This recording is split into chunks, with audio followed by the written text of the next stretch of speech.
Mesdames, Messieurs, bon dimanche. Le 22 octobre 2014, 48 heures après un attentat à Saint-Jean-sur-Richelieu qui a coûté la vie à l'adjudant Patrice Vincent, le cœur de la capitale fédérale était secoué par une attaque sans précédent. Un tireur a abattu le caporal Nathan Cirillo près du monument commémoratif de guerre avant de pénétrer à la pointe d'un fusil dans l'édifice du Parlement.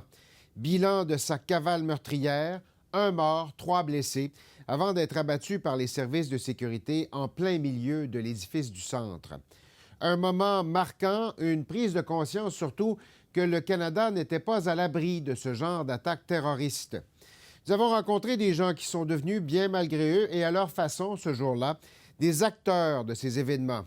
À 2 jours de l'anniversaire, retour sur une tragédie qui a changé le Canada et un avertissement. Certaines des images du reportage qui suit peuvent être troublantes. Bien, soudainement, j'attends 3 coups, 2 coups rapides suivis par un autre. Bien sûr que tout de suite, je suis devenu sud-alerte et j'ai commencé à courir vers le monument de l'Iroquois. Et c'est là que j'ai vu qu'il y avait quelqu'un par terre. Et j'ai dit, je m'appelle Martin Maillard, qu'est-ce que je peux faire? Moi, ils m'ont dit de lever ses jambes, donc je m'ai précipité en dessous de lui. C'était un homme de très bonne forme, il était lourd. Puis je tenais ses jambes, après ça, j'ai pris sa main. Voilà, nouvelle de dernière heure, on se rend tout de suite à Ottawa. On vient d'apprendre qu'un soldat aurait été la cible d'un tireur. À Ottawa, les événements se seraient produits au monument commémoratif de guerre du Canada. Je tenais sa main gauche. Et quand je lui tenais sa main à un point, sa main a un petit twitch dedans. Et aussi, je pouvais voir que dans les yeux, là, il y a comme une vraie lumière dans nos yeux. Puis quand on passe à la mort, c'est plus là. La lumière disparaît de nos yeux. Je le jure, je l'ai vu, et c'est le moment que je tiens le plus avec moi. C'est ça. Guys, there is a shooter on the loose. Please move back.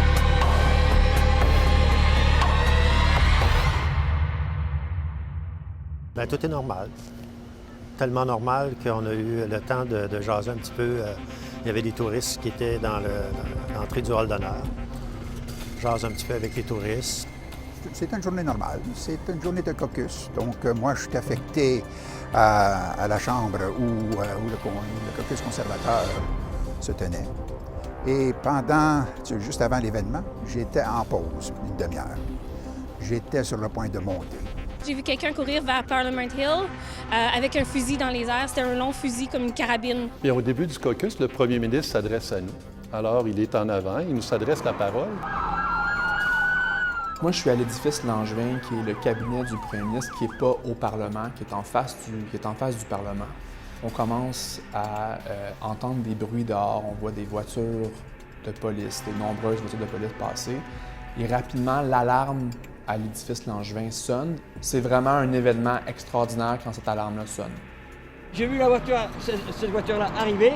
Il y a un jeune qui est sorti, il avait les cheveux longs, genre un peu arabe avec une barbe. Il a sorti un fusil.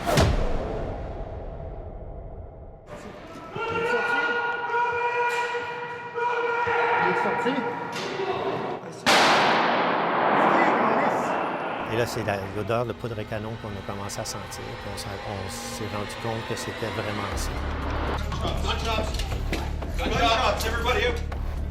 Là, tout d'un coup, j'entends ce qui semblait être une grosse porte claquer, comme si quelqu'un n'était pas content. On entend des tic, tic, tic, tic.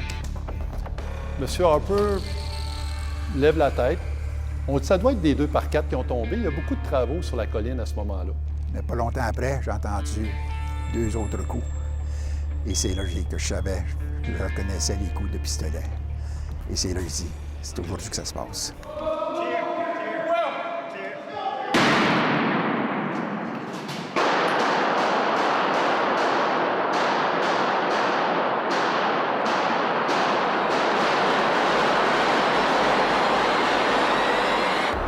Il y a eu à peu près une 50aine de coups de feu qui ont été tirés dans le Parlement. Combien de coups de feu?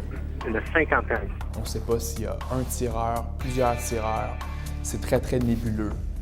On nage comme en plein chaos là, à ce moment-là. C'est là que les députés se sont dit, on va protéger M. Harper, on ne dira pas aux terroristes où est M. Harper, on va le mettre à l'abri, on va le défendre. On a pris des drapeaux parce qu'on avait beaucoup de gens de la gendarmerie royale, de la sécurité. On a pris des drapeaux, on a pris des chaises, barricadé des chaises, puis on s'est dit, s'ils viennent, on va se défendre. Tant qu'on peut, avec les moyens qu'on a, c'est-à-dire nos 2 bras. Comme on dit en bon québécois, on a pas mal la chienne. Où est-ce qu'on va? Puis là, tout d'un coup, les communications radio commençaient à rentrer, qu'il y avait une fusillade active dans le hall d'honneur à l'entrée principale.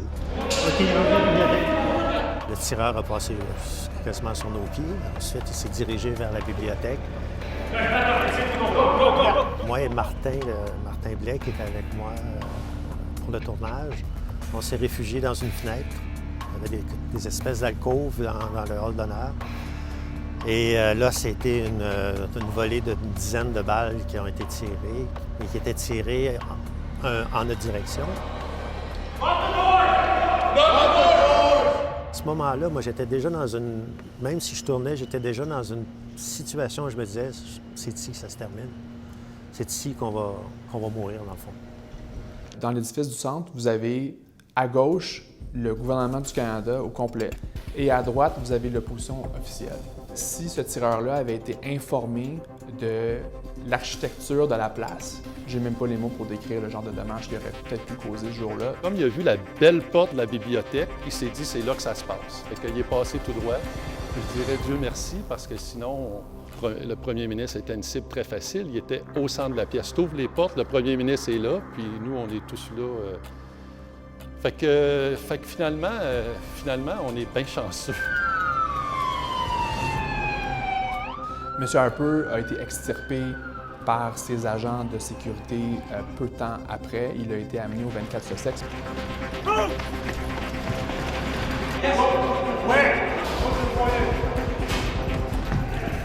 M. Vickers est venu nous dire que la menace était neutralisée. Et par la suite, il y a eu, je dirais, l'extraction du ministre de la Défense, Peter MacKay, du ministre de la Justice et de moi. Peter m'a dit, Steven, je veux voir la dépouille du terroriste. Alors, on s'est dirigé vers l'entrée de la bibliothèque où la dépouille gisait.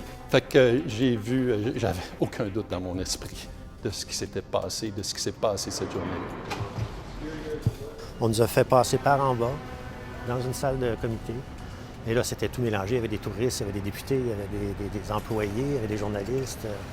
On devait être 80 dans la place à attendre que les policiers donnent le feu vert pour sortir. Les gens sont pas bien. Parce que nous, on ne sait pas ce qui se passe dehors. On ne savait pas qu'il y avait eu un décès à la tombe du soldat inconnu. J'ai pas eu le temps d'avoir peur. Cette journée-là, j'étais très calme toute la journée. Un calme qui m'a un peu apeuré au début, mais après ça, la première chose que j'ai fait, c'était d'appeler les garçons, ensuite un de mes frères et une de mes sœurs pour leur dire « Quoi que vous entendez », et mon épouse, « Quoi que vous entendez, quoi que vous voyez, je suis correct. Je suis sain et sauf. » Lorsque les policiers nous demandent de sortir de l'édifice pour aller rejoindre le premier ministre au 24 Sussex, on nous informe qu'il y a des tireurs dans la tour de la paix, qu'il fallait se pencher pour éviter les balles. Et on rentre dans la voiture pour pour être dirigé ensuite vers le 24 Sussex. Et à ce moment-là, je suis dans le tour de voiture le plus fou de ma vie. On roule dans les rues d'Ottawa à 100 km/h, les roues crient. Je me suis senti définitivement en danger à ce moment-là. J'ai compris l'ampleur de la situation. Keep moving, please. Monsieur Harper, quand on est arrivé à Sussex Drive, Peter, le ministre Nicholson et moi, est descendu les escaliers et je pense qu'il était soulagé de nous voir. Et on est allé s'asseoir dans sa salle à dîner. Et là, on a eu une conversation sur les événements du jour. J'ai appris une expression anglaise. I was ready to meet my maker. Je ne savais pas ce que ça voulait dire, mais je l'ai compris compte tenu des circonstances qu'on avait vécues dans cette journée-là. Parce que la troisième mesure qu'un chef d'État se fait dire lorsqu'il fait face à une menace, s'il ne peut pas éviter la menace, s'il ne peut pas la prévenir, se cacher ou lutter, c'est de pas Laisse enlever la vie, essentiellement. Et c'est ça. Habituellement, les politiciens, on ne pense pas à faire le sacrifice ultime de cette manière-là. Mais dans ce cas-là, je peux vous dire que c'est une idée, j'en suis convaincu, qui a effleuré l'esprit du premier ministre Harper. Et on nous dit que le premier ministre Stephen Harper va s'adresser aux Canadiens ce soir. Normalement, la rédaction de discours d'un dirigeant politique, ça peut être un chef de parti, ça peut être un premier ministre, ça prend du temps. Ça peut prendre des jours, ça peut prendre, puis il y a des processus d'approbation, il y a toutes sortes de considérations, on mesure l'impact des mots. Ce jour-là, on avait juste quelques heures pour prononcer un discours infiniment plus important que les discours qui prennent 3-4 jours à écrire. Mes chers compatriotes, une attaque brutale et violente a eu lieu sur notre territoire pour une deuxième fois cette semaine. Mais il ne peut y avoir de doute. Nous ne serons pas intimidés. Le Canada ne sera jamais intimidé. En l'espace de 100 jours, on a déposé un projet de loi. On n'a pas essayé de régler un paquet de problèmes. L'enjeu, c'était de réduire la menace.